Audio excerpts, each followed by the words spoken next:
lorsqu'on vous demandera de reproduire un angle.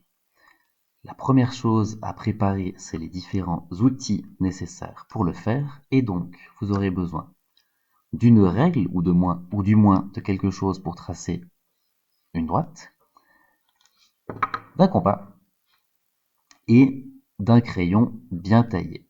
Ici, je vais prendre un stylo pour qu'on voit mieux à la caméra, mais pour l'examen, un crayon bien taillé, un compas bien taillé et une règle ou une équerre, mais quelque chose pour tracer une droite. Et puis, le principe de l'angle, c'est qu'on observe et qu'on mesure l'ouverture, l'écart entre deux droites qui se touchent. Et donc, la première chose à savoir, c'est que la longueur des côtés n'a pas d'importance. Là, pour reproduire cet angle ici, la longueur, je l'ai choisi complètement au hasard, ça ne change rien. Ce qui va être important maintenant, c'est l'utilisation du compas.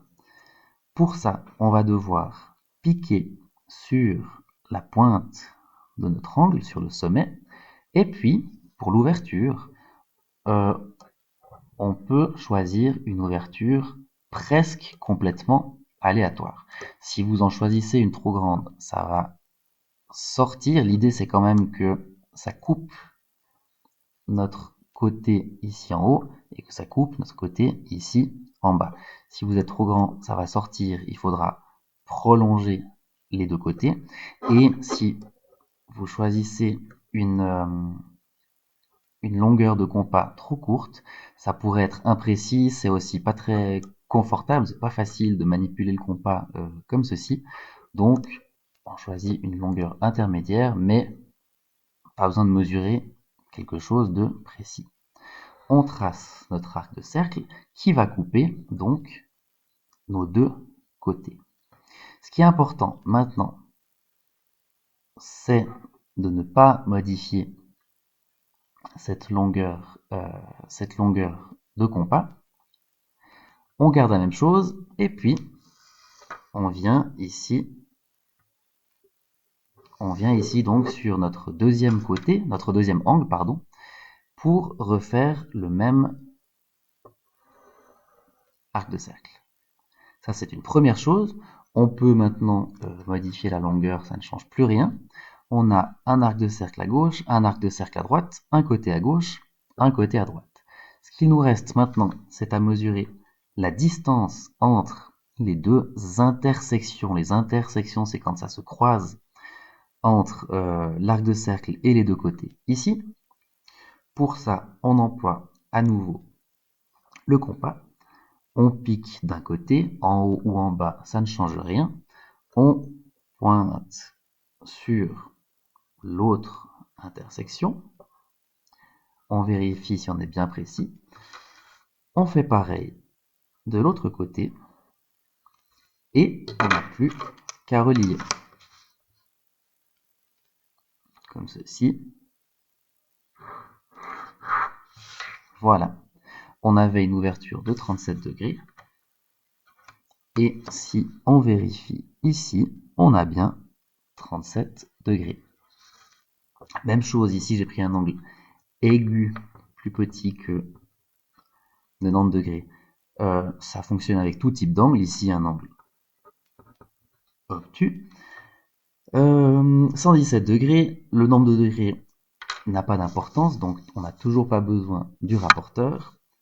Règle compas, on trace notre arc de cercle.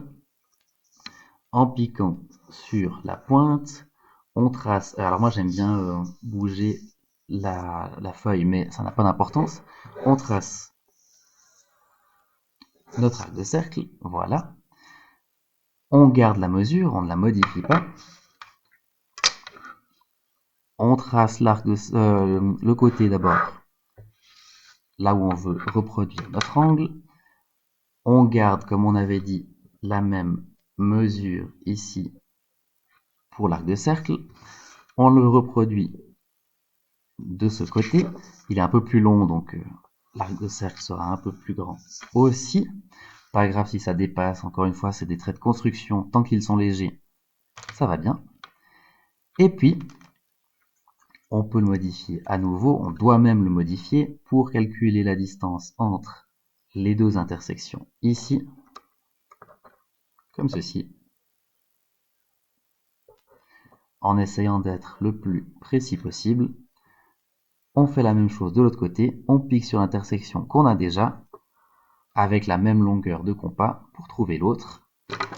Une fois qu'on a la deuxième intersection,